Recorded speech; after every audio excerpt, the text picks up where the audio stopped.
economist Richard Werner was selected as a global leader for tomorrow by the World Economic Forum in Davos in 2003.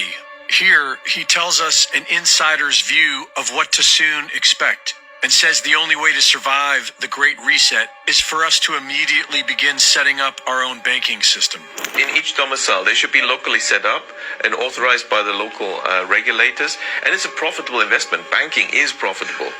Yeah. So the investors would get a return while the local community would get a return, and it's a way of delaying, perhaps even preventing the introduction of CBDCs. They have literally delayed their agenda. Because I think it's so important to them, they've been very careful about the timing, and let's wait a little longer, let's have this crisis first, let's have COVID first, soften them up.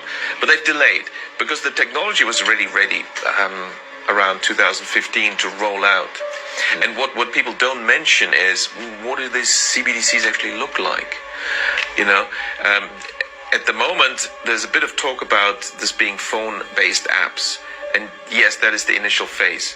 But what was already ready around 2015 is the ultimate goal. What they really want, apparently, I was told by a central banker, is, CBDCs looks like a small grain of rice that they want to put under your skin, which is, in my view, is the ultimate goal. What they really want, apparently, I was told by a central banker, is, CBDCs looks like a small grain of rice that they want to put under your skin, which is, in my view, a violation of human dignity. And they realize there is a hurdle.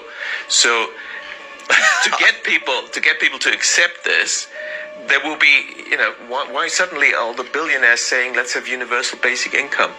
Because the story is going to be, now we've created this vast unemployment and disruption and crises. Well, we need universal basic income.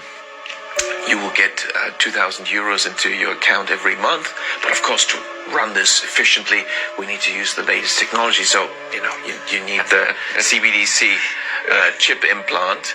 But how many people will say, okay, fine, £2,000, 2,000 euros, A surprising proportion, shockingly, obviously, to me or yourself, but we've seen years ago in Sweden, there has been a substantial small minority take-up of what's currently much larger. It's kind of like a little cylinder in stainless steel, I guess. Maybe it's titanium or something. And they're doing it because they just want to. They want to be early adopters of this nonsense. So if anyone's listening and that sounds fanciful or conspiracy theorish, the fact is, in Sweden, they are taking it up, and in other places, and that's not coming out of nowhere. The Bank for International Settlements recently published a report called Blueprint for the Future Monetary System, Improving the Old, Enabling the New. This report proposes that a central bank digital currency will serve as the new reserve currency, and calls for the digital confiscation of all physical property by assigning every real-world item its own unique digital token, which will contain rules on how each item can and cannot be used, so that